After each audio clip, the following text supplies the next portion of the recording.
Yes, this is ska, original and indigenous.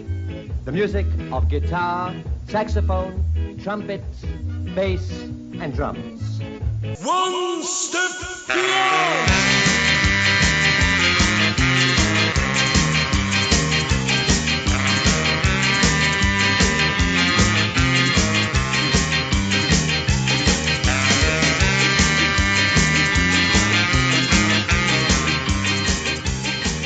What's up, posers? Welcome to Punk Lotto Pod. I'm your co-host, Justin Hensley. And I am your other co-host, Dylan Hensley. And joining us today, we have the two co-hosts of the excellent new podcast, Checkered Cast. We are joined by Tara Two-Tone and the Ska Queen Christine. I didn't know if you wanted your real names used, but... That works. How are y'all today? I'm good. I'm excited to talk about more ska music. I'm a sweaty Betty. I feel the SKAUGUST heat. Yeah, that's right. This is our first week of SKAUGUST. We joked about it last year with Zia Hilty when we talked about the Mighty Mighty Bosstones record, and then we finally actually are doing it. And so we've got 4 weeks of ska related stuff coming your way. So I wanted to talk about your show before we get into the format. For those unfamiliar, why don't you explain the premise of the show? So the concept of this podcast was essentially we wanted to have a platform to meet and make friends within the ska community, and we're also using it as a way to highlight the women's voices of the ska music scene because they don't get enough airplay. And we wanted to give ourselves an opportunity to share our stories or our checkered cast, per se. Because I think that if you grew up ska or if you've liked ska, I feel like you can relate to the stories of other fellow ska listeners and people in the subculture or in any subculture, punk, ska, oi, skinhead, and then kind of take all of those and have something to bond over. Yeah, it's a great show. As of the recording, you just put up an episode with an interview with Lady Hatchet of the Scotch Bonnets, and I know you've got some cool stuff lined up for the future. So yeah, she rocks it. She was a great first interview for us. Made it easy and smooth, and anything she touches turns to ska gold. Did you know her before, besides her music? But did you know her personally? I know her from just mutual bands that we have friends in supporting local music, because she originally is from Rhode Island, which is where I am. And I had no affiliation with Lady Hatchet or our second interviewee. I'm out in Colorado, which is very far from a lot of the East Coast bands, of course, that rarely travel through Denver. But now we're friends. Yeah, I imagine the ska community online is pretty small. We talked about, on Twitter, I mentioned something about talking about a ska record, and then we had a friend of the show was like, they still made ska in the 2000s? I was like, of course they do. Yeah. It just kind of went a little underground. We're just not in, Pepsi commercials or Capri Suns anymore, so... It just hobbled back into its hole and continued strongly. We did talk about that on our podcast there. That time period that we're talking about here in the 2000s, that was the pop, because there was the proliferation of the market of ska music. Then came MySpace, then came the oversaturation, and then just trash. I think all the good ska bands just, like I said, hobbled back into their hole, and all the people that were still holding on to trying to be that top 40 just made some shit. Just made some serious shit. Yeah, it's kind of crazy how big ska got in the 90s. I've never really been able to figure out why, other than the 90s were just a really weird decade and kind of everything got to do whatever it wanted. I think people needed ska. So there's this documentary out there called Pick It Up in the 90s, and I feel like they explain this very well. So before ska, you had that grunge, garagey stuff, and then Kurt Cobain passed away, and a lot of other shit was happening in the world.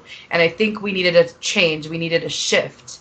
And the shift was completely opposite of what that was. It was loud, it was fast, it was glee. It didn't really have like a ton of substance to it, but was fun to be around, and it created a whole different culture of dudes showing up in full suits and jumping around, and it was so night and day difference, and I think people needed it. And just as fast as it came on board and was just in your face in every commercial and television show and movie, and it was constantly in your face, as soon as it came, it just also crashed. But I think we needed, as people, to come and be entertained after such a heartbreaking experience in the music community.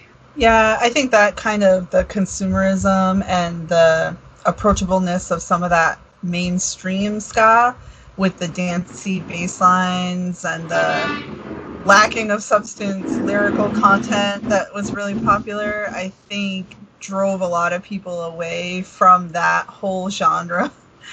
Kind of died as a result of how popable it was. Yeah, I guess like the 90s, like the mid 90s, like pop punk boom kind of paved the way for it, because it was like faster. There was a lot more lighthearted. Like Green Day had some really lighthearted stuff. Blink-182, that's later in the 90s. And so it was just like a continuation. Was the swing revival before the ska explosion or after? I'm trying to remember. I've always thought that they were kind of at the same time. I agree. Because you had like the Cherry Poppin' Daddies came in and were like, oh, what is this type of thing, at the same time that we were all trying to figure out what Real Big Fish was doing. And there was the Mighty Mighty Bosstones on that Let's Face It tour. They toured with a band that's from Rhode Island that was this like amalgamation of like rockabilly and swing called the Amazing Royal Crowns. They had a whole genre of like, I guess, fans of music like Stiff Little Fingers and kind of that type of music. How it did have sort of some kind of similar audience as the ska from that time. Yeah, absolutely. Then you even had like weird stuff like Squirrel Nut Zippers and like and then like what's his name? We call that ska adjacent. Yeah. Call it weird. What's the other one? Southern Culture on the Skids. Yeah. I feel like that's kind of in the same lane of like, this is retro. Mm-hmm. Which I think is... Oh, I do think that that's one of those things that pushed ska back towards a more underground scene. Because, I mean, ska, the way that bands in the 90s were doing it, I mean, it wasn't very retro. Most of them were influenced by, like, Operation Ivy or the Specials, you know, which doesn't go that far back. It's definitely not 50s, 60s ska that's, you know, influencing most of the main acts in the 90s. I think that ethos is more than the sound of the traditional ska. It's that it's about dance music. A lot of it is about conscious lyrics. You know, so a lot of the songs did have messages. It's just that the stuff that got really popularized was the just very, I want to say, goofy stuff like Tara said. I definitely think when it came to 90s ska, the punk influence is very strong with that. And I think people heard Op Ivy and they wanted to take that spin and roll with it. And I think it definitely doesn't... I mean, there's parts of the original two-tone ska within Third Wave, but I think people had a niche for it and was like, oh, let's take this punk and these upstrokes, let's add some nerdy horn music, and then they found something that was different. But then what was different, everybody started doing. Yeah, that's how you wind up with like horns and no effects songs. And exactly. I brought this up the other day with somebody. How I was like, yeah, you had no effects, and then all of a sudden no effects had horns. Like, yeah. When did that happen? Why? Why did that happen? I didn't hate it. Can we be real about that? I'm a sucker for a horn section. Yeah, because like look at bands like Less Than Jake when they started out. They didn't have horns, and it was like, oh, you're supposed to have horns. What's wrong with you? You're not ska. But then there's also bands like Rancid who don't have horns but are still considered ska music. Yeah, they're an interesting choice. Like, I know a lot of people. I think people get mad. I think it's elitists or 90s pop punk elitists get mad if you call Rancid something other than just punk. Because, like, they borrow heavily from The Clash, which is punk, but The Clash were borrowing heavily from reggae and ska. So they have elements of it. And, yeah, they didn't have horns, but Op Ivy didn't have horns either. So, Yeah. Bingo. Yeah, I think that very much leads into the fact of the album that we are talking about, though, with when it comes to punk music that had a ska twist instead of, the ska music with the punks. Yeah, yeah. I guess so. Like right after, we'll dive into the rest of the show then. I guess. So it kind of leads right in. Like talking about the '90s is kind of essential to talk about the year that we're talking about today. So we gave you the year 2002. You gotta go. It's time for you to leave. You're going out, you're welcome. It's time for you to go.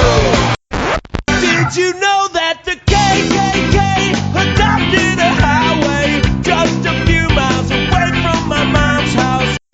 'Cause I've got love, darling. Love, sweet love, darling. How to break this attitude if all is breaking you. Feel love bumping as the worrying starts. I can feel love bumping at the doors of my heart again. At the doors of my heart again. And it was a very weird time for ska. There's not a lot of... Okay, well, looking at what came out that year, it's a combination of the third wave bands that were still together, releasing music. Usually it's not their strongest material. Then there's the classics, for lack of a better term, who just were still around for whatever reason. They just, never gave it up or kind of had a comeback. And then there's like the international aspect, which I don't know how... I'm not super up on like international ska as far as like European or Asian or South American ska, but it seems like it thrived a little bit more internationally because when this list we have has mainly international artists, a lot of Eastern European bands as well. Dylan, why don't you talk about what else came out in 2002 that's of note for ska music? Other than the general themes that you mentioned, a lot of compilations of classic ska. There's Studio One Scorcher, which has a lot of classic Jamaican ska recordings on it, which looks like a great track listing. There's, some Toots compilations, Madness compilations, probably some of the best-selling stuff from that year that was ska. But as far as new music, we've got probably the biggest names would be Real Big Fish and Mighty Mighty Bosstones. Yeah, maybe Pietasters would probably be along with that too, I think. And MU330. Mm-hmm. Mustard Plug. That Mustard Plug. It's what album is that? It's called Is that the one where they went really dark? No, that's the one after. This is the Yellow Number 5.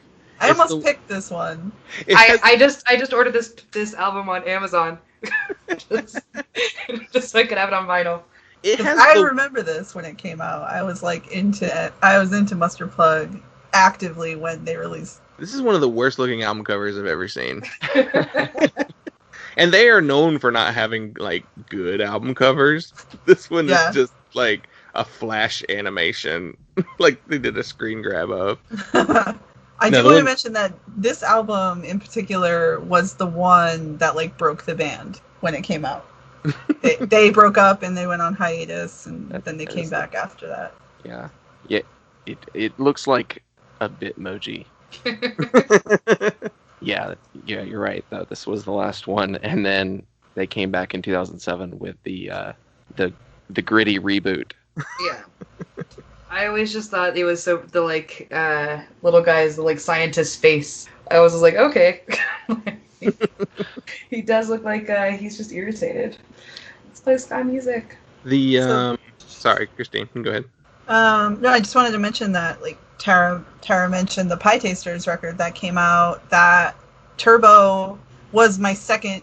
That was like my backup choice. I didn't want to pick that album just because I figured enough other people probably know it and could speak on it, and I wanted to pick one that maybe needed a little bit more airtime. I'm not familiar with that record. I mean, I haven't listened to a ton of Pietasters. I know they kind of fit more in the closer to the two-tone, but I guess they use a lot of like R&B sound too with their music and soul. Yeah, they have a lot more soul reggae pop style to the ska sound, and to this day they're still one of the leaders of the ska communities as far as like touring bands go. They do draw. Sorry, Christine. No, go ahead. They're one of the bands that the place where they started loves them the most. So like a lot of local bands or a lot of bands that get a little bigger, everyone like Five Iron and even Mustard Plug, like they don't really sell shows as much in their hometowns. But Pietasters are from Virginia and they just sell. And their community is so strong, and like their fan base just goes and goes and goes. And anytime like there'd be a Pietasters event, it's gonna sell out, and it's probably just gonna sell out with just the fans of their their neighborhoods. Like they hold longevity in their fans. And they're still playing songs when they go and play from this album that came out in 2002, the Turbo. Yeah, they're still highly requested songs on this. I was going to ask, it seems like they're still fairly active. I mean, they have, though, their last record was in 2007, which I think speaks to the quality of their classic records. That they are still active and still selling well, as far as their shows. Yeah, like I said, the longevity in their music, like it's still fun, and I feel like it brings all different ages of crowds too, because when you hear the Pietasters, you do get energized, and it is an exciting music. So when new ska fans hear the Pietasters, they're automatically hooked, but then the longevity of the Pietasters fans, like they stick and they're loyal to the band. And last year they had a tour through my neck of the hood here in Colorado, so they did on their way to Punk Rock Bowling. So last year they played Punk Rock Bowling, one of the pool sets. So that was like a big deal to get Pietasters on this side of the country last year. And their shows were just sold out everywhere. And speaking on longevity, we'd be remiss if we didn't mention the Mighty Mighty Bosstones record that came out this year, Jackknife to a Swan. It is a fan favorite. Like, I'm a hardcore Bosstones fan, and a lot of my friends are also fanatic of the Bosstones, and this is a highly coveted album for all of us. Mm-hmm. I was going to ask about that, because I know you were the big Bosstones fan of the show. So, like, is this one considered, I wouldn't say a comeback, but, like, a return to form? Because it's a definitely more aggressive record. Like, I guess it goes to that ska-core sound more. Yeah, exactly. When they started playing these songs as they were writing this album and playing it out live, yeah, the crowd and like going to their shows is always a big thing for the Bosstones. The ska-core crowd and the moshing and just like the whole attitude and all of the experience of being at a Bosstones show when they were doing this album. Yeah, it really hyped the fans up for the release. And then, because like you said, it did circle back to that sound that people liked about the Bosstones, the ska-core. And then some of these songs, like, they're still playing today. Fans are still eating them up.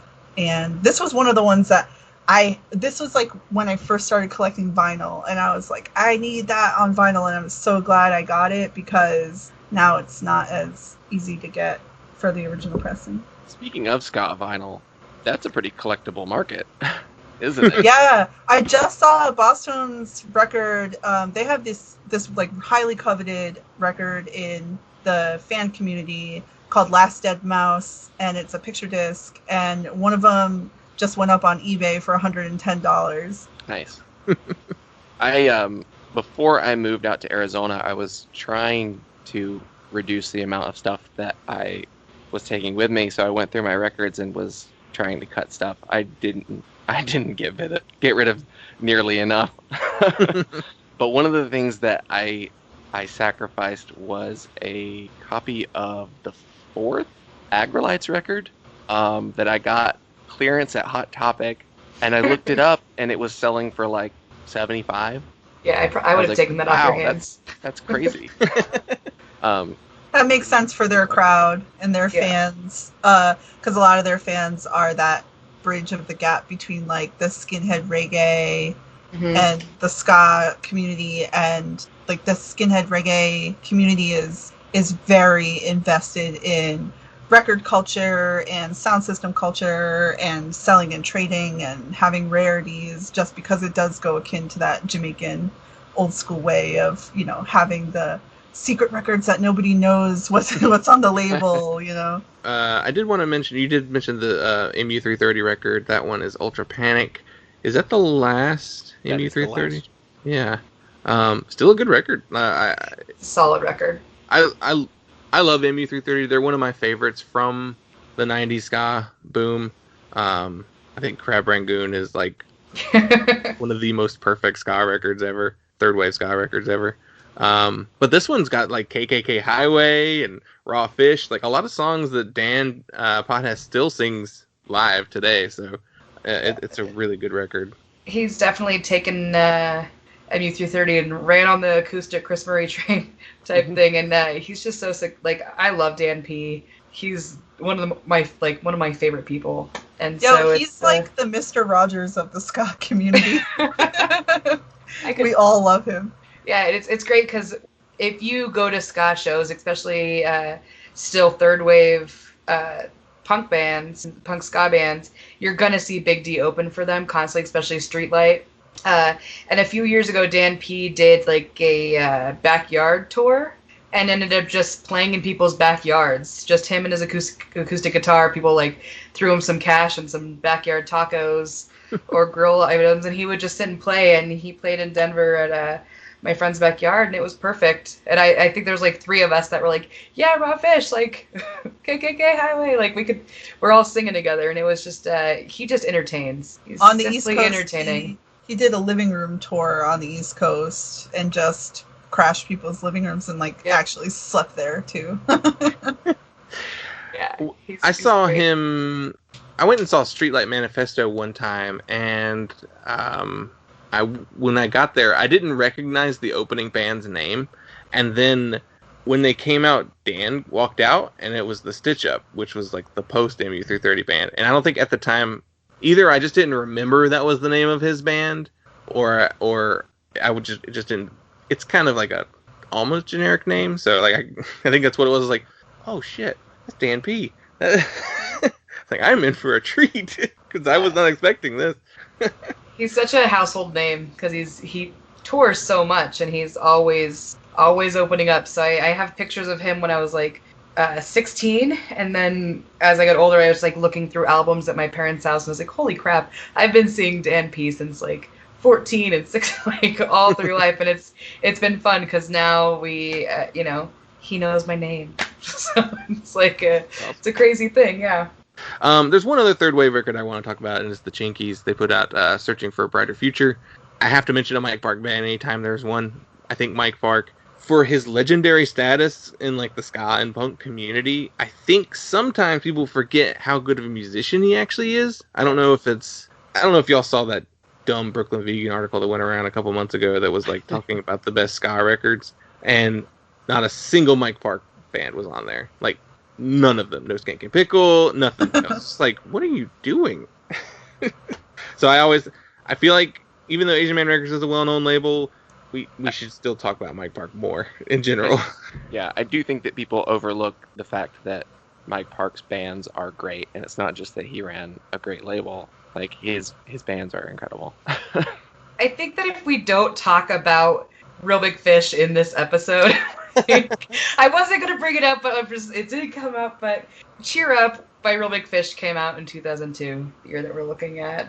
And I do feel, and it was, what album came out right before it? The Why Do They Rock So Hard, which was a good album, but I feel like they tried to cheer up, and I feel like that was like the beginning of maybe the not so great Real Big Fish moving forward. Anybody else? This record, they pushed it so hard when it came out. Like the publicity that they did on it. And I think it might be because compared to the other records they've done, it has a lot more of a power pop type of a feel to it. And that was really popular in the 2000s. That like mid 2000s, like power pop was like the shit everybody wanted. So I feel like they were just trying to expand their audience and expand past like the limitations of ska, and it was crazy. One of my friends told me that they found out that this record, Aaron Barrett of Real Big Fish pretty much said that, you know, he did this record almost like to be trolling in real life and just thought people would hate it, and then it was like the opposite response as far as what they expected. I remember listening to this record, and the moment listening to this record that stands out the most is I was with my parents in the minivan, and we were going on like some sort of road trip, and I had this album in my Discman, and everyone kind of in the car got to pick what music would play, and I was like, we're playing this album next. I just remember my parents being like, oh my god, like, what is Tara gonna have us play today? And I tried to sneak in, like, because you know how it just like would repeat back to the first song. I was like, no, the album just started. It has to go again. And how they were so mad that I made the album just like repeat again. But I feel like when you think about Real Big Fish, you think about their hits and like what's catchy. And I don't necessarily know if on this album there was like a super catchy song that lived on. You know, it wasn't like Everything Sucks. It wasn't a trendy. It wasn't a beer, like nothing. It was just it was a good album, but I don't think any of it caught on, if that makes sense. No? Okay, cool guys. Thanks. No, I agree, other than the title track, which is Cheer Up. I think that's the one that like people recognize from this album. It's mostly, I don't know why, but mostly the cover. I'm like remembering how they had this like disturbed fucking clown on all of their merch at that time. Yeah, I feel like the album cover is more iconic than necessarily the music on this record. Yeah. Real Big Fish were always like one of my holes in ska. Like I never really got into them. I don't know why. I've never like listened to them and been like, ugh, terrible or anything like that. They've just never really clicked with me. Besides like what the radio hit, you know, Sell Out. Yeah, I don't know. They never really clicked with me. I always have a really good time with Real Big Fish. Covers, right? Mm-hmm. They're the covers band. Yeah, Take On Me, Brown Eyed Girl. Yeah. To name a few. Yeah. Before we move on to our album, I did want to mention a couple of just like little odd records that came out in 2002. Ska P put out an album called KKK Hiway, and Tokyo Ska Paradise Orchestra put out Stompin' on Down Beat Avenue. Those are two bands that if you were doing the peer-to-peer music downloading, Napster, LimeWire type stuff, you always saw Ska P and Tokyo Ska Paradise, like, no matter what you were trying to download. I listened to a little bit of these albums. Ska P's is like a straight-up, like, 1997 ska record. And then the Tokyo Ska Paradise is more... Definitely, the orchestra is definitely part of their name for a reason. So, like, they've got a lot more going on there, barring lots of other different styles in there. And then the Scotalites put out From Paris with Love. It's not a really like well-known Scotalites record, but it's worth mentioning. Some of the songs on that are just they're still playing them today. It's a really, if you like the Scatolites and all you really know is the old stuff or Ball of Fire, this is probably like you're in your top 5 or number 3 in that order for me anyway. And then the Selector put out Unplugged for the Rude Boy generation. I guess they're like one of the few like two-tone bands that were still active, or at least put out an album in 2002. It's an odd album. It's mainly an acoustic record. I love the Selector, but I don't know if this is necessarily an essential listen. But yeah, I mean, the Selector they're one of those two-tone bands that really tried to stick to that sound, but bring it into the 90s, into the 2000s, and today. But I feel like they never really circled back to like the height of whatever it was that they put out and got fame for. I feel like they're always a little shy of that. Which is funny because they've been. Did they ever break up? Truly? That's a good question. They might have had like a hiatus period. Yeah. It's always been Pauline Black's band. Right. And then just whoever she has characters in the band. So it looks like the first 2 records were 80 and 81. Then they did 2 in the 90s, in 94 and 95. So that's a pretty big gap there. And then like some other stuff going on from there. Yeah, I like the Selector. They do. Their imagery is definitely, I guess it's very similar to the Specials imagery.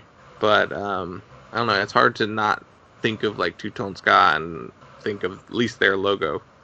and they pull a crowd still. Like last year they played on Riot Fest and they did a tour, and they still, I mean, I don't know if they sold out shows, but they brought a crowd for sure. I mean, I saw them for the first time and it was incredible. Yeah, it's pretty much like them and the Beat are like the Specials, I guess, are still put out stuff. They don't really, do the Specials tour the States very often though? Yeah, they've come to Colorado every other year for a few years now, and they just put out like a best hits new record. Like they just put out something new last year. Mm-hmm. Yeah, I guess the Beat and the Selector tend to like do that like 80s summer tour, thing. While the Specials, I guess maybe they put more music out, and that's why they feel a little separate from that. I don't know. Specials have had a lot of different people too in the band. Yeah. Well, we can get into our main album then, if everyone is ready. Oh, actually, sorry. Ignore I said that. A couple EPs that came out in 2002 that I think are worth mentioning. Streetlight Manifesto put out Everything Went Numb, their demo version. And, yes, those songs do get recorded and are show up on the actual full-length album, but it's still worth noting that this came out.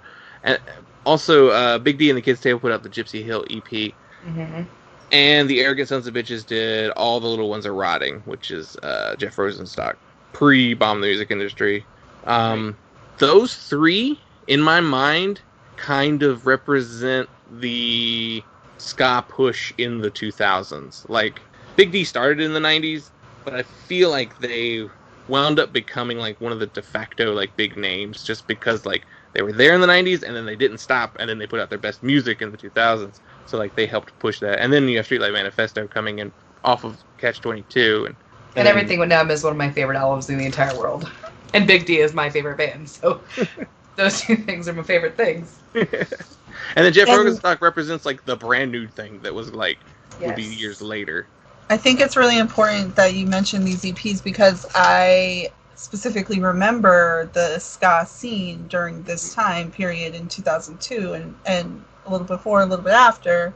And it does set a tone for like what was being toured around by the bands that were playing at that time. And so regardless of what charted, regardless of like what sold, it's like the EPs are like the shit that the band has at the merch table 9 times out of 10, stuff like that. And mentioning like that Gypsy Hill record, like that to me was kind of the linchpin for Big D as far as what sound like you could really expect from them and like the attitude of the band, the whole ethos, like what they were representing at that time. And it's really cyclical because it explains a lot about the record we're going to talk about here, Common Rider, the Op Ivy influences, the like late 90s, early 2000s, like sort of lyrical flow hip hop stuff that was coming out. It's all related to like what was being put in clubs at that time. Yeah, yes. Well, since you mentioned it, let's talk about the record. So, we are talking about Common Rider. This is Unity Music. I saw you burning in a starlit night, just like a pantheon of comets in flight. Time, a place, a place, no matter. Now listen to an idiot chatter.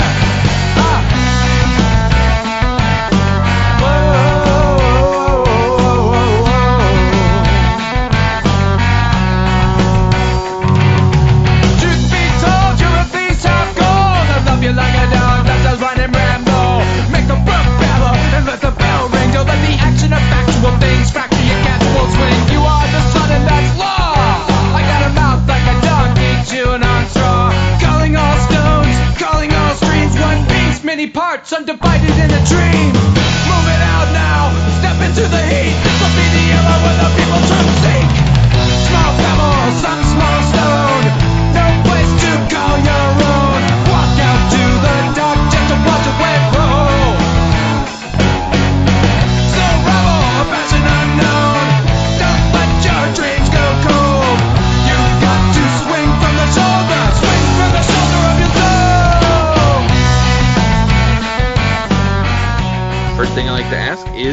why did you select this album out of all the records that came out in 2002?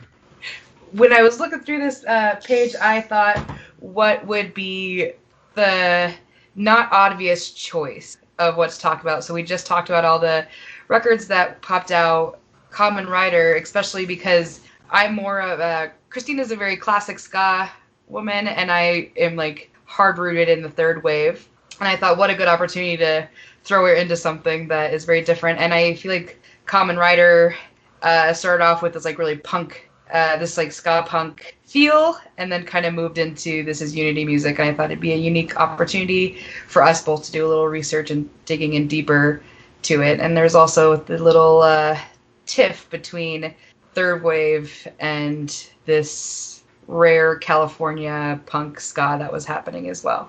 Yeah, we'll run some basics down on the record because I like to do this. They were a ska punk band that existed from 1999 to 2003. Their name comes from the Japanese TV show Kamen Rider, which I did not know that until I was reading about it. I was like, oh, that actually makes a lot of sense. That clicked for me when I listened to the record. Like, for some reason I said the name out loud, and that saying it was like activated that. I was like, oh, Kamen Rider. Yeah. When you Google it, it is like the first thing that comes up, not this band. Yeah. Yeah, I was like looking on YouTube for Kamen Rider clips, and I spelled it with the C like you're supposed to for the band, and they still kept bringing the Kamen Rider like Japanese show. So this is their second full-length album after the 1999 album Last Wave Rockers. It was released on Hopeless Records, and the personnel on this record is Jesse Michaels on vocals and guitar, Mass Giorgini, maybe, bass and saxophone, and Dan Lumley on drums. The album also features some assistance by Philip Hill of the Teen Idols and Audrey Mars of Bratmobile on keys. She's like a reunion version of Bratmobile. And then a ton of backing vocals from Matt Skiba and Dan Andriano of Alkaline Trio and Brendan Kelly and Chris McCann of Lawrence Arms. And yeah, so Jesse Michaels, most famously known for Operation Ivy. This project was notorious for being like his first big thing in like 10 years. And then he would later go on to form Classics of Love, who, by the way, just announced they have a new EP coming out today. So we have talked about how we're tapped into the zeitgeist somehow on the show and mentioned things that are in the news as we were recording. So this is another thing that we've got. Yeah, so what is everyone's first impressions of the record? Dylan, I want you to go first. I have a question for you, Justin. How much did this remind you of the Dingies? I'm guessing not at all. Not really. I mean, well, I could see where you would get that, especially the song sung by Dan, I think was his name. The guy who was in the Supertones. Yeah, that's what I was listening to in 2002. Supertones. Yeah, not especially, but I could see where you would get that, maybe. The later records. Yeah. I guess I listened to the Dingies a lot. Yeah, this was a pretty wild record. I didn't really know what to expect. I guess I figured something in the Operation Ivy lane. All of the other, the Lawrence Arms Alkaline Trio collaborations on here really show to me, which is an interesting connection to make. But I guess that it makes sense in that this was a Hopeless record, and because there were a few other ska bands that were active on Hopeless at this time. So I guess I've always had that early Hopeless, like Midwest pop punk and ska kind of lumped together mentally, but not in an obvious way. So it's really funny to see those artists, those people from those bands being on this record, which I thought was really interesting. It was a pretty fun record. I was really happy listening to it pretty much the whole time. My first thought was, that's what's been wrong. I haven't been listening to ska nearly enough for a long time. Because I think I did kind of the typical, I'm over ska thing that I think a lot of punks who had a ska phase do, and have contributed to that mentality of like, ska went away. You know, I've known better. There's been plenty of ska bands that were active when I was going to shows a lot as a, you know, teenager and early 20s. But there's more. I am ready to dig into more ska past 2000 thanks to this record. Christine, were you familiar with this record before? No, not at all. I I took a chance. I trust Tara's opinion and what she knows, the kind of music that I listen to, and she suggested that I give this one a chance, and I'm really glad she did, because it's so funny, like how I see myself as somebody who really got into this type of music at the time that it came out, and then evolved right past it into like the older stuff. And that's sort of my realm, my wheelhouse now, is I stick to listening to like the classics. There's so much to dig into. And it's very rare that I find a recommendation of something like a punk ska record that I would still be like, wow, I'm shocked I did not like this when it came out. I'm shocked that I missed this one, you know? And that's how I felt listening to this album. Like, the expectation really wasn't there for me that this was going to be Op Ivy-esque, and I'm glad it wasn't, because it's not. I appreciate the collaborations and the influence from the bands that you mentioned are involved in this album. And what's so cool about it is I'm listening to it, and I guess what really drew me in was that the title of it is This Is Unity Music, and that's a big ethos for me as far as what I expect out of a ska punk band that does not have that strictly ska influence of horns and upstrokes. It's like, if you don't bring that to the table, you have to be bringing something else to the table that is ska, which is that unity message, the consciousness of lyrics, and the socio-political content of the songs. Yeah, there's not as much of the overt stereotypical ska sounds. Mm-hmm. There's like only saxophone on a couple songs, I think. Yeah, I definitely feel like the record is kind of split, with like the top half being more of that punk influence, and then the bottom having more of like kind of a reggae type feel to it, adding in some of the horns and adding in more of the upstroke. But I feel like the record is split instead of just kind of interweaving those styles. Yeah, it is experimental. Yeah. I do think, though, that the more punk-leaning stuff, it does something that's very... The rhythms are very ska still. Mm-hmm. They still have the bounce to it. They're not just like straightforward, you know, downstroke guitar. It's not all, you know, skanking, funky, choppy guitar work, but it still has that bounce and swing to it that is really what ska is. I mean... My friends actually comment about the bass lines for this band are kind of prolific, and that is a big thing in ska music, is that it is dance music. So the bass, the drum and the bass specifically, are very key to dance music. And then what ska brings to it is it has a melodic bass line that's danceable. So the bass line on this record is very experimental, and it has that ska undertone of danceableness. But what I like about it is it also reminds me of some of the other type of music that came out in that time. So I hear like the experimental aspects of the bass in this album in particular remind me, a couple of these songs sound like they could be like Fugazi-esque. Mm-hmm. Yeah, I got a really, really Fugazi vibe off of quite a few songs on here. And especially there are some that are pretty aggressive and draw from hardcore. Yeah, like I think this album spoke to me as like a gateway drug between if you like Op Ivy, but you lean more towards Suicide Machines, but you also like the more hardcore stuff of Suicide Machines. And it's very different from their first album. So don't even get me started about that first album. It's so different. It's sort of mad about it, but not.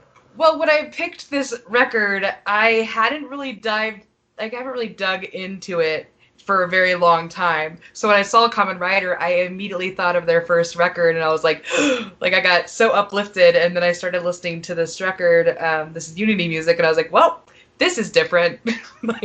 So it was like oh no, what did I get myself into? But the more I listen to this record, the more I fall in love with it. And the stuff that I noticed off the top was, because I love Op Ivy.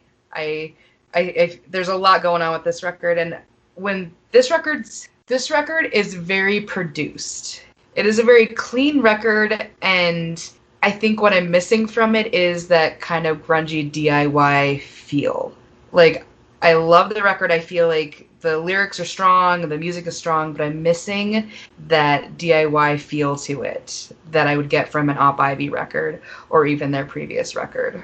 Yeah, I think Hopeless had a really big influence on the production of this album, and like we were talking about the collaborators too, it probably was not as an organic process as we think, because the more cooks you put in the kitchen, the less it sticks to the original recipe.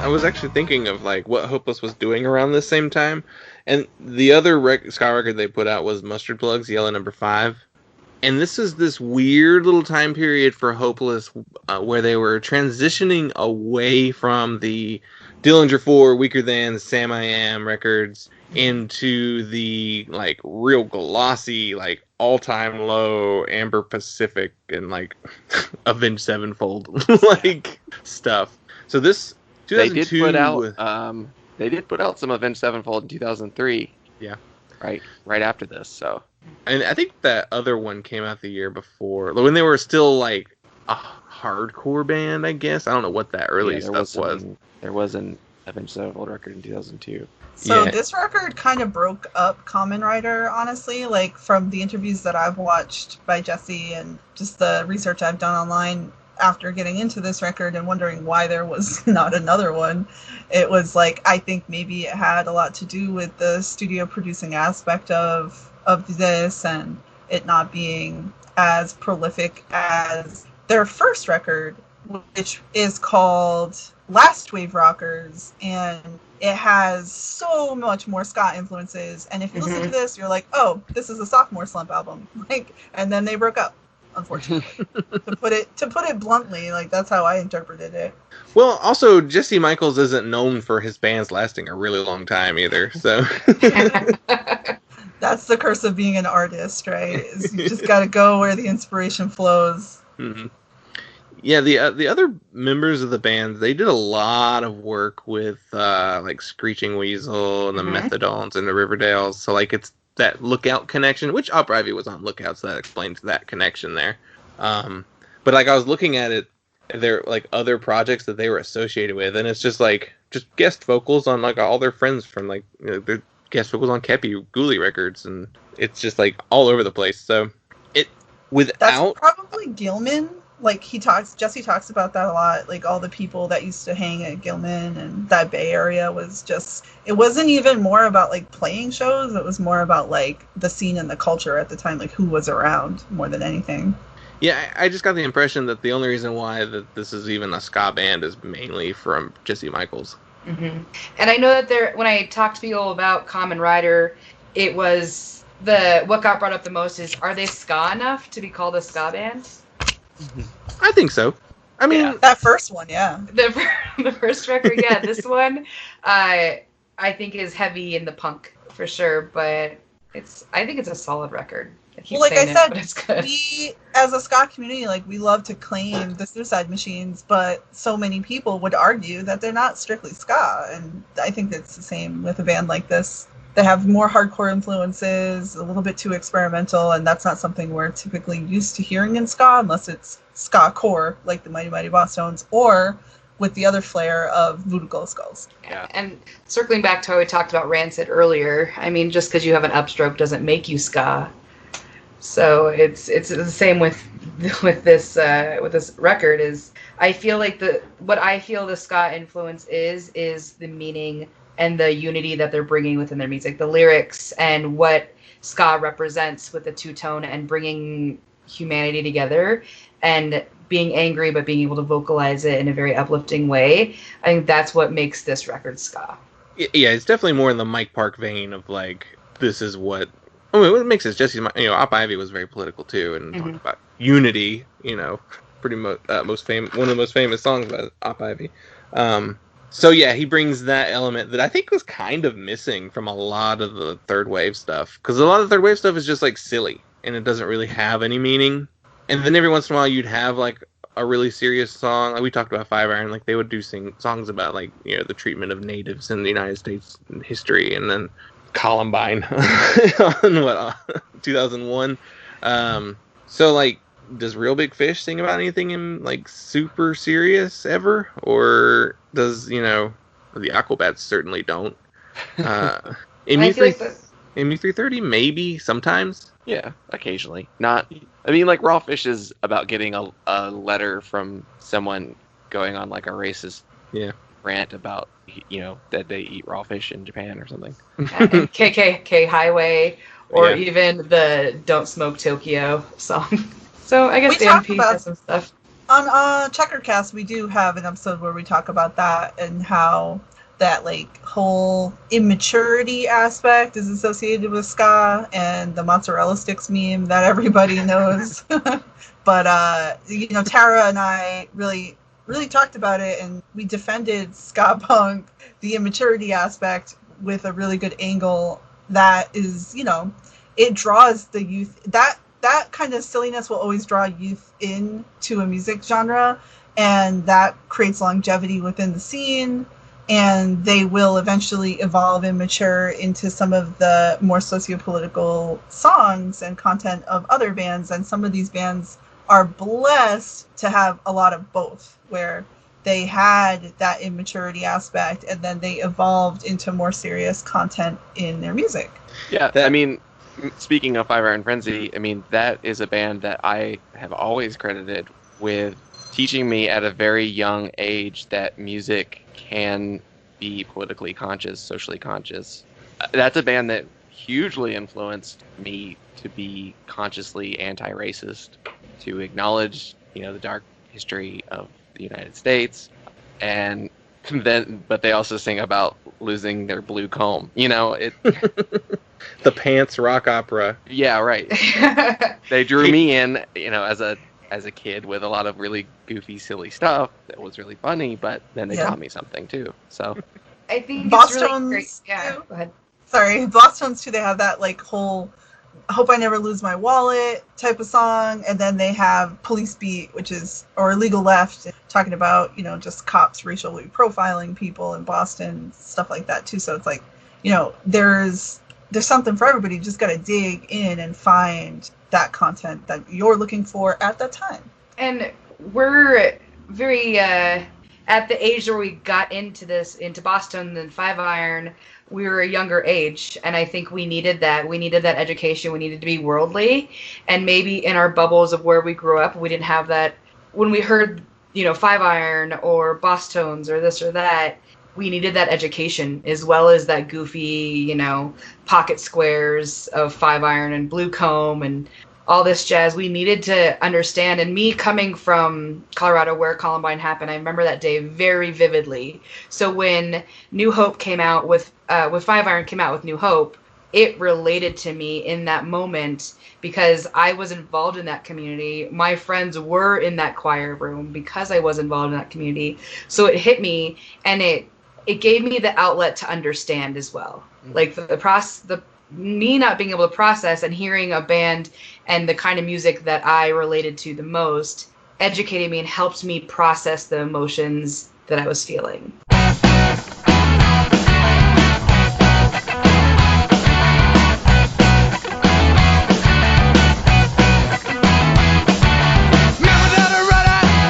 the sea. Lost all anchors somewhere in the deep. Level of machines, drift and schemes. Captain's blood among ruthless thieves. And nightlife swings in the gateway town. But out here in the instance there's a ship going down. Sailor keeps swallowing fire and smoke. Dreaming of a kiss just beyond the choke. These strange nights and days. These numbers taking our names. Cool this madness down. Stop it right on time. Got one last chance, better cool it down. Or it takes our life.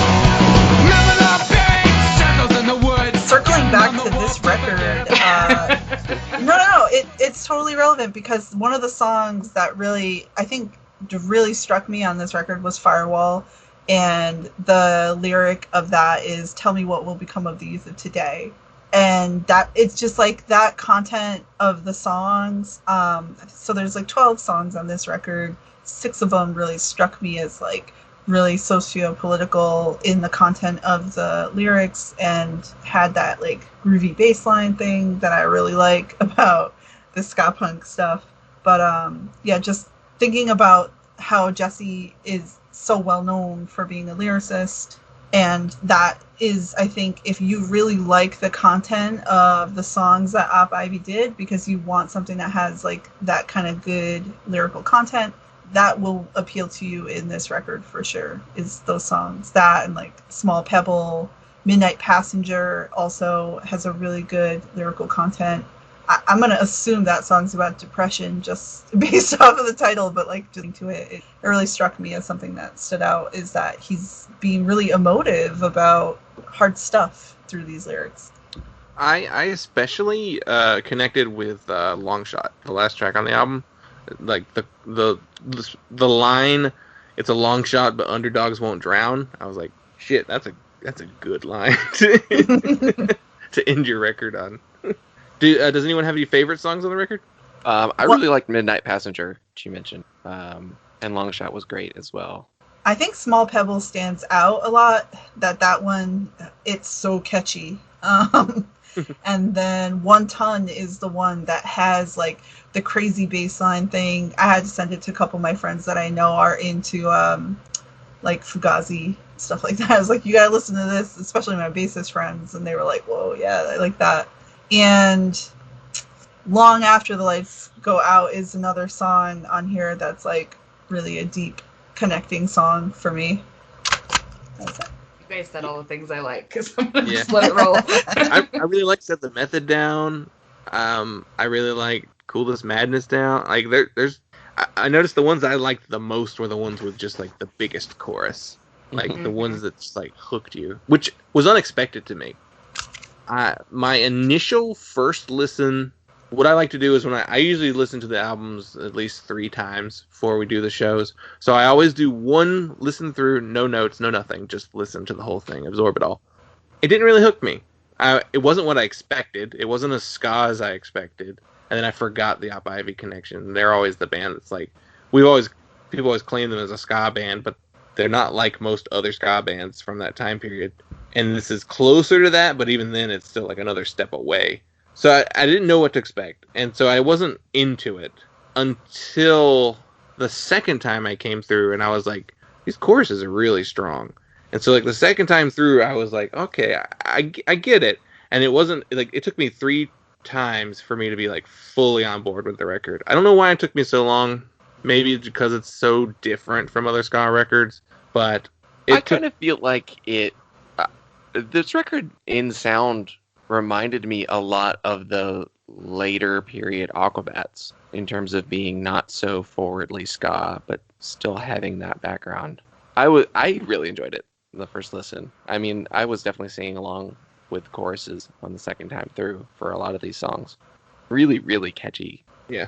Choruses, especially. I relate to what Justin was saying, that the first couple times I was like, I don't know, and then it grew on me like 3 times, and by now I've listened to it to like 6 or 8 times, honestly. Yeah. And I like the idea of, wow, if I had this in a CD player, I probably would have just listened to it on repeat, and it would have grew on me a lot faster than if I like pulled it up on Spotify in between things, So that I always think about from the 2000s, like when I'm listening to records that came out then, it's really important to think about, yeah, this probably in your CD player would have stayed there for a couple weeks and you would have listened to it all the way through 2 or 3 sittings in a row. Yeah, because you spent the money on it. And you're like, I'm not going to... $16! Like, I was like, holy shit, I used to spend like $18.99 on CDs that I listened to 3 times. So you would always like make sure that you like, no, I need to make sure I like this or I don't like this before I'm like, I got to get rid of it or whatever. Or you force yourself to like something just because you paid for it. Yeah, pretty often that was the case. Like, well, Justin talked me into buying this CD, so I only had the 30-second clips on the little scanner at Walmart to give me an idea if I was going to like it or not. So I guess I like it. That's awesome because I think about that, like your tragedy of buying something and being like, yeah, I'm going to give this. It would be my benefit because I'd go to the record stores around town and I'd buy like the used ska CDs because that's all I could afford. And they'd always have the listening station, so I'd like pop it in first, you know, because it was open, it was used. And that was like how I got turned on to a lot of other bands during that time when I couldn't afford to buy CDs. Oh, it was a process. Like, it was a good hour, 2-hour process of me going into a record store and trying to figure out what CD. Like, I would only have the budget to get one CD. What am I gonna get? So it's just me, like, in the aisle, like 20 CDs, and trying to select which one is gonna be the one that I take home. It was never a good shopping day. It would not have been this one, honestly, for me. I wouldn't be in 2002. I probably wasn't going to take this one home with me, but like, I'm glad I get to listen to it now, and I appreciate it for what it is and the time period that it came out. It was a little nostalgic for me. Yeah, it grew on me the more and more I listened to it, as we all have been saying, and I think I came into it with the expectation of it being close to their previous record. And so when I first listened to it, I had that expectation and being like very surprised. And then when I realized, when I took it for what it was exactly what I needed to hear. And it's going to be in high rotation. Yeah, I already had a long shot to a playlist. Sorry. Yeah, it's a good one. And that like Last Wave Rockers record too. Like, honestly, I think if you put them on one after another, I think you might appreciate it. Like, not going into the expectation like, ooh, this is going to be exactly like this first one. But you're, like, a little bit more conscious of the fact that it's an evolution and an experimental direction for this band that went away. I think it's because Jesse probably got fucking sick and tired of people pigeonholing him into this Op Ivy box and was like, I got to do more experimental stuff into, like, hardcore and this direction of punk because, like, I'm not just ska punk. Well, I mean, look at Classics of Love. Like, that's nowhere near a ska band. Right? And what's up with him using that name still for, like, the band? Because that was, like, the song off of the Last Wave Rockers. That is, like, the most ska type of a song on that album. And I'm like, I don't know if it's maybe just because he knew people really liked that song, and that's why he decided to use it for this band name, but it's nothing like that at all. And the song that he put out today is not ska at all. It's totally hardcore music that he's doing now. It's funny because I was watching an interview with him and he said that, like, even if he wanted to get Op Ivy back together, he couldn't because he just can't even sing like that anymore. I mean, he was like 17 when he was singing that, and he's in his like 40s now. Who sounds exactly the same? Like, nobody. Tim Armstrong. He really pushes that. He's got a brand and he pushes it. Yeah, I had to go back and re-listen because I was like, I don't remember his voice being this smooth in Operation Ivy, and it wasn't. Yeah, I definitely had to look that up again though.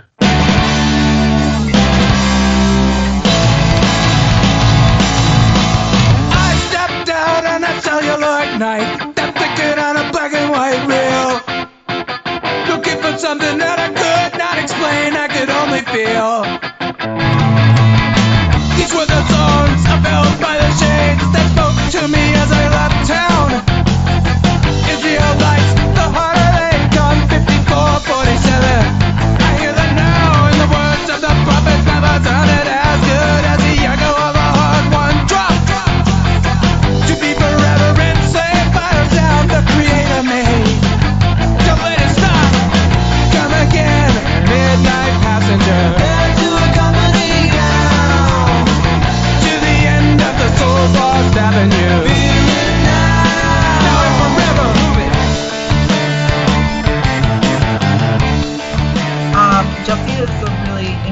character, and I think it's cool that he does this. Now he's in like a more hardcore band, and I think if you listen to this particular record by Kamen Rider, you start to see where he evolved his own personal music taste to end up being where he is in today. Yeah. And he took a huge break from making music. He was like an artist for a long time, and he just focused on like classic art and like painting. And of course everybody knows about his stint in like Buddhism and how he like broke away from music altogether to go meditate and shit. Like, and I think it's just very interesting that, you know, he's coming out with music now. It's hardcore, but it's really interesting to see him taking the creative stuff that he took with his art making and putting it back into music. I just saw that he did artwork for Neurosis. Which now one? I'm wondering which record. Something I thought was so cool that he said that I think you guys would appreciate is that Jesse feels like he hit the punk rock lottery. Yeah, I don't know where, I think Dylan came up with the term, because I think the original idea for the show was Random Punk Generator, which, because that's kind of how we were deciding on what records to talk about originally, is we would just like put a whole list of albums on there and then just like throw it in a number generator and talk about what comes up, and then we wound up cheating so often that we were like, we gotta change this format. Yeah, the lottery name doesn't make as much sense anymore, but Not anymore, but it's a very, like all gambling, it's very corrupt. I love that. A lot of cheating involved. So I feel like for us having our own podcast coming on here, it was like a scratch ticket feeling for me. It was like, well, I don't know what to expect because we are so used to directing the conversation and being the whole being the river, directing the flow, not being the canoe. So that's been interesting with this interview today and review of this album. Is just for us personally, it was like we don't know what to expect. We don't know if we're supposed to take over.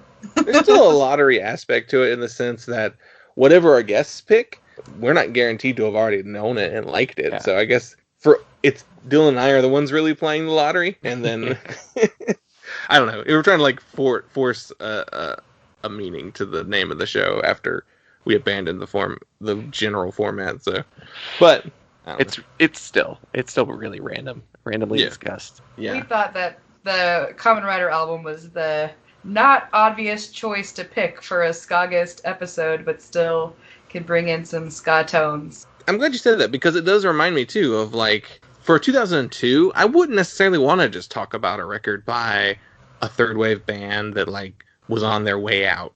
Like I don't necessarily want to do the fourth Mustard Plug album, you know. I'm more interested in something that's going to stand the test of time. So it's going to be something that is different or influences like the next wave. So like this is actually the perfect record for a 2002, I think. Good job, Tara. Hey, I'm glad that I was able to introduce Christine to Kamen Rider, which Last Wave Rockers, I keep bringing it up, but that was just such a big album for me. So then switching gears into This Is Unity music, I'm super stoked that I was able to remember and dive back into it. Yeah, circling back to that, I think it's like, to me, this is a West Coast band, so I didn't really have a lot of internet, and all of my record hunting was done in independent record stores, like here, locally. So I don't really think this music really made it this far east for me to have discovered it when it came out. I certainly would have liked it because the bands I was listening to was a lot of Leftover Crack, a lot of Big D and the Kids Table. Like, Choking Victim is probably still one of my favorite bands, but, you know, it was post 9/11, so 2001. All of that music I was listening to at that time was all the, like, fucking, like, going against the system type of lyrical content music, and just all of that socio-political stuff and that grinding, like, hardcore type of ska. That, to me, is what I really took away from this. Is like, maybe I didn't find out about Kamen Rider because I was listening to Leftover Crack and Big D, and I was out of the East Coast, and that was our thing, and the Bay Area had this. And I feel like I got more of the West Coast bands. It took, like, Big D's my favorite band, but it took me a lot longer to hear Big D, being kind of more in the middle of the country, west side. It's funny. I went and I'm always curious to see what else came out around the same time that our albums came out. So I went and looked at the Billboard magazine for the week that this record came out, and this one came out on September 3rd, if this site is to be believed. And the front page was 1 year after 9/11. I was like, what? This is your front page of your Billboard magazine? This is odd. So it was kind of funny not to think about, like, oh, yeah, this is a very weird time for music. Like, we're about to enter the Rock Against Bush era, of punk. And, yeah, the post 9/11. And then it gets all aggressive. Like, there's very little, like, lighthearted, upbeat music throughout the early 2000s after this. Yeah, I mean, 2002 is the big Interpol record. Like, it's the beginning of that indie rock sound. The Green And Album The by joyless. Oh, see, that does make sense because Tara and I will talk about this on our podcast a lot, is this period, 2002 and after, is a huge slump in the ska music community, other than the small local, like it went real local, real underground, like even labels like Hopeless and stuff, like were not taking chances on type of ska bands like this as much. So it went to like just self-released, and then the MySpace thing exploded and everybody was putting out their own burned CDs. And so basically how I see this record for that time period, it makes a lot of sense. Like they broke up, and basically a lot of the divergence of that third wave that we see in the early 2000s explains the like massive hole and what is the word, chasm in the ska community. And yeah, unfortunately, I even stepped out of like my ska roots myself and got into like a lot of other bands like Jimmy Eat World and stuff that were getting more air content at the time. I agree with you. I think that this is the time where even most ska kids kind of started to drift into a little something. Mine drifted into that hardcore screamo type music, Under Oath, Emery, Blood Brothers, all of those kind of weird funky things. And that would have been when I was in high school, but then dive straight back in to ska. Like it never went away, but I think that was the time where everyone was kind of over ska and needed to take a little bit of a break. When I was going through trying to decide what year to assign you to choose from, I originally put in 2005, and I looked at the ska records that came out that year just to see, and it was desolate. There was nothing noteworthy in that year. There might have been something Streetlight related around that time, but like that was it. And I was like, well, that's the one they're gonna pick if they do that year. So yeah, that's the pop punk generation. Yeah, it's true. And, yeah. You know what was cool about that time period too, though, in that like 2005, going right into like the next year, is when Amy Winehouse came out with Back to Black in 2006, and a lot of people were kind of flabbergasted that she had this like sort of a ska undertone to her music.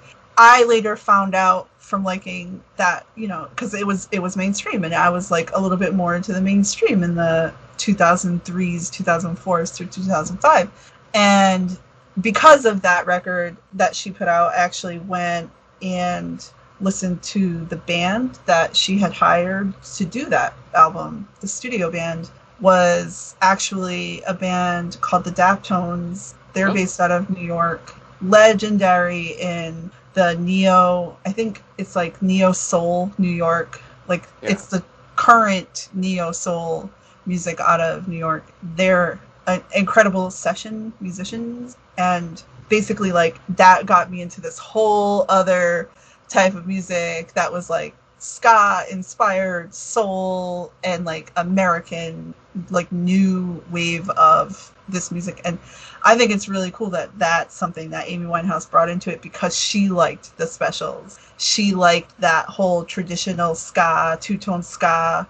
She brought in like those types of musicians into her record, and then how that moved forward. And it influenced, there was a lot of like that sound in the 2005, 2006 ska scene of neo-traditional. Like, let's bring back, let's make it a revival. Yes. What is the current ska situation right now? I feel like there's not like a specific thing that's. I think it's coming back. Like What- you have bands like the Interrupters who are bringing ska back to the mainstream, and I feel like a lot of the bands from the '90s are touring again, are coming back because their albums are, 20 plus years. They're coming back, and I feel like I don't know. Fishbone's writing a new record right now, and they have actually their original songwriter from like the '90s just jumped back in to join them. Yeah, Suicide Machines just put an album. Big D is finishing up their record right now. Streetlight's working on their record. Bite Me Bambi is a really awesome new band that I feel is coming up. Catbite is a new ska band that is, they're going to take off. They're just incredible. Yeah, Bosstones are writing a new one too right now. That's supposed to be, they're tracked already, so it's supposed to be out sometime soon. And I think, who's the other band that just dropped a new, I think the Slackers just put out a re-release, but it's all stuff that we haven't heard before. I do think Ska 2 Network is definitely helping revive it for everyone. Like, everyone is paying. I feel like every day they're on Twitter, like, defending ska, like, going away. Like, I see a lot of tweets from them about how, like, it never went away. It didn't die. It just stopped paying attention.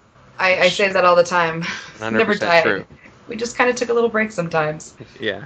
Or it went supremely local, which is the thing, and it's so heartbreaking for like the outer greater community to say that like your scene died because your scene just like went strictly local and like to the roots.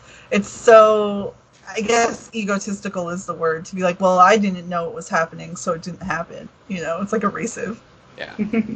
I kind of do remember that when we were coming up in the scene, like actually going to shows regularly on, it was very local based. There was very little as far as like touring stuff that came through. My metal band in high school played a show at the teen center with a ska band, a local ska band, like probably the only one in the state. Like there were definitely touring bands for sure, but like you would have, like for us, we would have to drive to Charlotte to go see that, or I just feel like the most shows I went to were just the local bands at that time. And then I guess that's MySpace. 2005, like 2000, I think 2003, 4 was like whatever was before MySpace, like Friendster or something. Mm-hmm.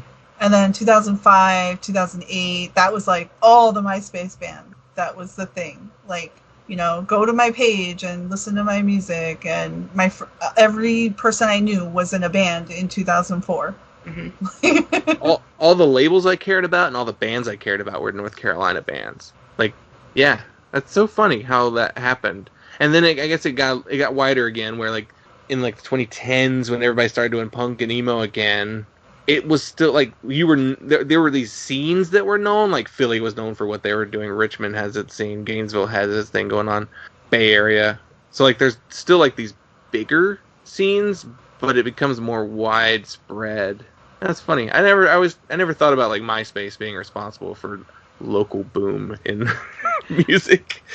I also think it's funny because I feel like everybody was in a ska band in the 90s, and then once like the 2000s hit, those ska bands became emo bands, and I guarantee that now those ska bands are probably back into the ska scene. Like it's the evolution. They went from horns to tight jeans to back to wearing suits. Well, they went to gym shorts and breakdowns, and then they're back into the ska. Well, do we have any more final thoughts on this record? Give it a chance, but also listen to Last Wave Rockers. Listen to Last Wave Rockers. Exactly. It's funny. I was telling our friend Corey, who's been a frequent guest on the show as well. He asked what we were talking about this week, and I said, "Oh, we're doing Kamen Rider. This is Unity music." And he was like, "Hell yeah!" He's like, "I don't really like that album, but I like the first one a lot." I feel like that's such a gift for most people.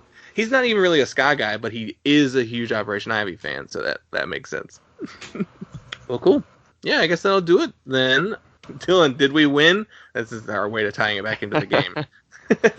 I think so. Yes. Yeah, I think we won. I just needed to study it a little more to really get it. But Tara, Christine, thank you so much for doing the show. Tell everyone where we can get your show, where we can follow you on social media, and keep up with everything. Checkered Cast is on most of the major podcast platforms, and we just put out our 3rd episode today, and we have quite a few on the back burner that are going to be coming up. So definitely check us out on Checkered Cast. This is going up in 2 weeks, so if you have an idea of what's going to be up that week, you can, 2 weeks from today, our next episode will drop. So maybe Christine, just take the lead, girl. So in 2 weeks, we are going to be releasing our next episode will be featuring something that we've been wanting to do with our podcast for a while. Is we're going to highlight mental health issues and anxiety and personal space and how to make space and give space at shows once shows resume, because so much of our podcast is focused on the community that we're trying to build, and we wanted to highlight how tense and how intense it's going to be for people after quarantine to go back into live music spaces, and how we can make it a better place for everybody. That's awesome. That sounds like a very important topic to discuss. Yeah, I mean, the first big hardcore show after quarantine lifts is just gonna be so many injuries. Yeah. Another thing I highlighted in the conversation that we're gonna be releasing about this is that a lot of people are coming out of quarantine changed. Hopefully it's for the better. You know, a lot of us take a hard look at ourselves and maybe got sober or did some therapy and mental health counseling and addressed our anxiety issues and social anxiety and all of these other things that we just wanted to speak on our own experiences to help normalize it so that people didn't feel like freaks when they do get to go back into a crowd of people and they're like, I haven't talked to anybody in months. I picture how skanking is going to be at shows where because we're all grown up now, all these ska kids are grown up and we're all kind of freaked out about and cautious of our space anyway, but dancing pre-COVID I think is going to be super funny. I could just picture hands going up, and instead of being crazy skanking arms, it's just going to be robot next to you, and no one's going to actually want to wrap their arms around each other. So I'm picturing skanking bubbles where there's just circles and you just spin around in your own circle skanking. I'm counting down the minutes until the Aquabats release a Devo ripoff shield type of a merch to go over their space cadet. There's their cadets uniforms. That I really am anticipating that. I think Devo might have actually beat them to that. I just want all of the space and astronaut type of gear to wear at shows. I think I want it to be acceptable and normal to just dress like I'm an underwater sea person at a show. Yeah, Devo are definitely selling Energy Dome with face shields. Yes. That's okay. awesome. I want to see all of the nerdiest ska bands implement merch that is definitely to keep personal space from other people. Yeah, I want to have the Aquabats just have a big inflatable donut that you get into with suspenders that it's just 6 feet apart. You can't bump into me. 6 feet apart. This giant wearable suspended donut, which will clearly be checkerboard. Clearly, checkerboard sprinkles. Because what else? But yeah, go check out Checkered Cast. Yeah, join our community. Yeah, get a little rude girl perspective. We call it the Unity community, which is why we really felt connected to this record. This is Unity music. Well, awesome. And you can follow us on all our social medias. We're at Instagram, Facebook, and Twitter at PunkLottoPod. And yeah, that'll do it for this week. And yeah, thanks a lot. Take it easy, guys. Stay safe.